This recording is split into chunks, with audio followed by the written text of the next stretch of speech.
నిజంగా చెప్పాలంటే ఇవాళ ఇది ఒక సుదినం అని చెప్పాలి.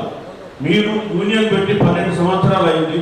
12 సంవత్సరాల నుంచి మీ సమస్యల గురించి మీరు ఎన్నోసార్లు ఎందరికో విన్నవించుకున్నప్పటికీ కూడా ఏ ఒక్కరు కూడా ఆలోచించి మన సమస్యను పరిష్కరించిన పాపన పోలే.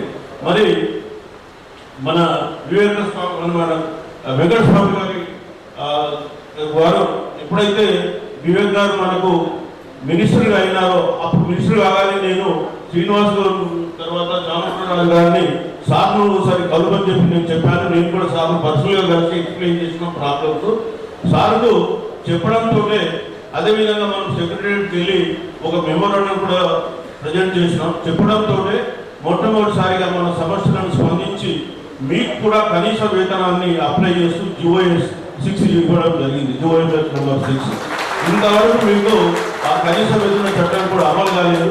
మరి అదేవిధంగా తెలంగాణ రాష్ట్రం వచ్చినాక కూడా కనీస వేతన చట్టం అమల్లోకి రాలేదు, చేయలేదు. మరి మన మినిస్టర్ గారు వచ్చిన తర్వాతనే ఆ కనీస వేతన చట్టం అమల్లోకి రావడం జరిగింది. అంటే గత 14 సంవత్సరం మనకు కంబైన్ స్టేట్లో ఉన్నప్పుడు మాత్రమే 2012లో ఈ కనీస వేతన చట్టం చేయడం జరిగింది. ఆ తర్వాత 14 ఏళ్ళు ఎవ్వరూ లేదు. మరి చట్టాలు ఎందుకుంటాయంటే ఉన్న వాళ్ళకి చుట్టాలు ఉన్నట్టు అయిపోయింది. చట్టాలు కేవలం పేపర్ మీదనే ఉంటాయి. 14 సంవత్సరాల నుంచి చేయనటువంటి చట్టాలన్నింటినీ కూడా క్రోడీకరించి మరి కనీస వేతన చట్టాన్ని రివైజ్ చేసి కొత్తగా జీవో ఇచ్చినటువంటి వ్యక్తి మన 1 జూన్ నుంచి అప్లై అయ్యి 1 జూన్ 2026 వారు మన గడ్డం వివేక్ గారు వారికి ప్రత్యేకంగా అభినందనలు తెలియజేస్తూ, సార్ మీకు నేను చెప్పేది ఏం లేదు, శ్రామికుల శక్తితోటే సమాజం నిర్మించబడుతుంది. మరి వారు చెమటోడ్చి సిలిండర్లు ఇంట్లో నేర్స్తేనే ఇంట్లో ఉన్న వాళ్ళ ఇంట్లోకి నోట్లేకపోతే లేకుంటే పోవు. తెలంగాణలో ఈరోజు మనం చూస్తే 810 ఎల్పిజి ఏజెన్సీస్ ఉన్నాయి. అందులో దాదాపు ఎల్పిజి ఏజెన్సీలలో వర్కర్స్ వచ్చి 30,000 నుంచి 35,000 మంది వర్కర్స్ ఉన్నారు. ఇంకా వీళ్ళకి అనుబంధంగా కూడా 5-10,000 వర్కర్స్ ఉంటారు. అంటే సుమారు 40-45,000 వర్కర్స్ వీళ్ళు ఉన్నారు. కానీ వీళ్ళ గురించి, వీళ్ళ బాబుల గురించి, వీళ్ళ భద్రత గురించి, వీళ్ళ జీతాల గురించి పట్టించుకున్న పాపాలు. సో అందుకే ఇవాళ వాళ్ళు యూనియన్గా ఏర్పడి మరి మీ దగ్గరికి రావడం జరిగింది. మరి మీరు కూడా స్పందించి మీరు ఇమ్మీడియట్గా జీవో కూడా ఇచ్చినారు. ఇంకా కొన్ని చిన్న చిన్న డిమాండ్లు ఉన్నాయి. దాన్ని మీరు అధికారులకు ఆదేశాలు ఇస్తే చాలు, అమలు పరిస్థితి చాలు. కొత్తగా చట్టాలు చేయాల్సిన అవసరం ఉన్న చట్టాలను అమలు పరిస్తే వాళ్ళ జీవితాల్లో నిజంగా వెలుగులు నింపుతాయి. అందరికీ అన్నం పెట్టే వాళ్ళు అర్ధాంగంతో పడుకునేటువంటి పరిస్థితి వాళ్ళకు ఉంది. కాబట్టి ఇవాళ వాళ్ళు ఈ పరిస్థితి తీసుకురావడం జరిగింది. మరి 40,000 మంది గురించి గత 50-60 ఏళ్ళ నుంచి చట్టాలు నేను పట్టించుకోలేదు సార్. అదేవిధంగా నేను ఇంకోటి కూడా మీకు చెప్తాను. ఉదాహరణ, గతంలో తమిళనాడులో స్టాలిన్ గారు ఉన్నారు. వీళ్ళకి యాక్చువల్గా ఒక ఎల్పిజి గ్యాస్ డెలివరీ చేసినందుకు సిలిండర్ 32 రూపాయలు ఇవ్వాలి.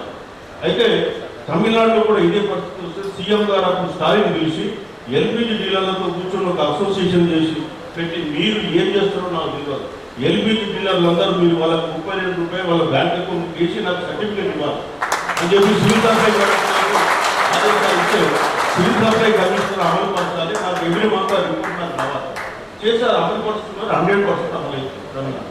సో అట్లా ఈ రాష్ట్రంలో మరి మీరు అధికారులతో మీటింగ్ పెట్టుకుని మీరు వీళ్ళ వెల్ఫేర్ గురించి 40,000 మంది వర్కర్స్ ఉన్నారు. మరి మనం చట్టాలు చేస్తున్నాం, ఆ చట్టాలు పేపర్ల మీదనే ఉండాలి. మరి నిజంగా కూడా అమలు కావాలని అంటే మరి అధికారులకు ఖచ్చితంగా ఆదేశాలు ఇవ్వాల్సి ఉంటుంది.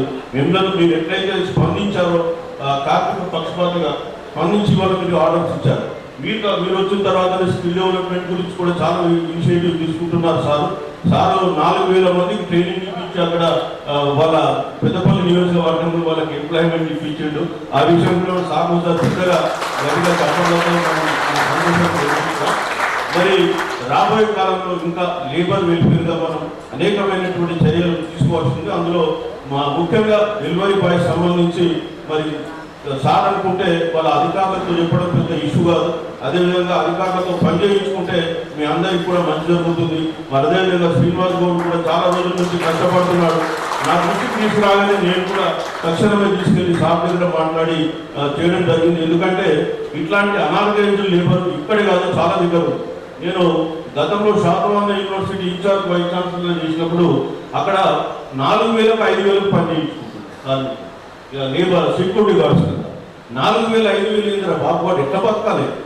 అది నిజంగా కూడా పనిచేసేది వాడికి 4,000 ఇచ్చడం ఇదేంటని డిస్ట్రిక్ట్ కలెక్టర్ గజెట్ తీసుకుని ఆ గజెట్ ప్రకారం ఒక్కొక్కరికి 14,000 రావాలి. ఆ దాదాపు 190 మందికి అందరికీ కూడా నేను మినిమం వేజెస్ అమలు చేయించాను, వదిలిపెట్టేది. ఎందుకంటే పనిచేసే వాళ్ళు వాటికి జీతం ఇవ్వకుండా మనం మిగుల్చుకొని మనం ఏం చేసుకుంటాం, అది ప్రభుత్వానికి అది ఆదా చేస్తాం ఆ డబ్బు. అట్లనే హెచ్ఎండిఏలో 600 వర్కర్స్ ఉంటారు. ఇప్పుడు కూడా మీరు పోయి పార్కులలో పనిచేసే వాళ్ళని అడగండి, మీకు ఎవరు ఇస్తున్నారు మినిమం వేజెస్ ఇప్పటి నుంచి వస్తున్నాయని.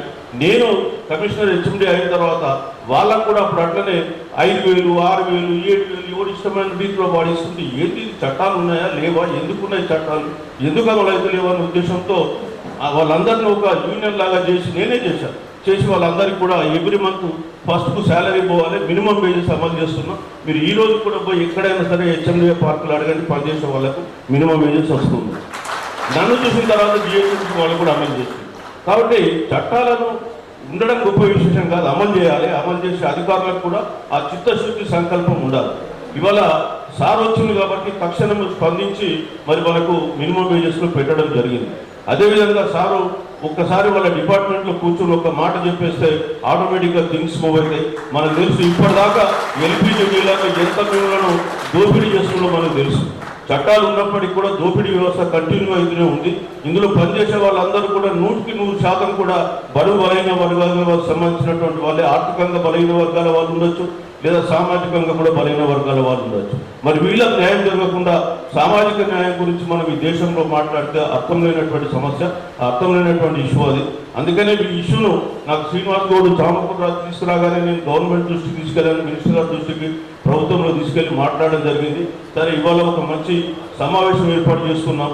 మరి వారికి ఈ సందర్భంగా మరోసారి అభినందనలు తెలియజేసుకుంటూ నేను సెలవు తీసుకుంటాను. థ్యాంక్ యూ అండి, థ్యాంక్ యూ.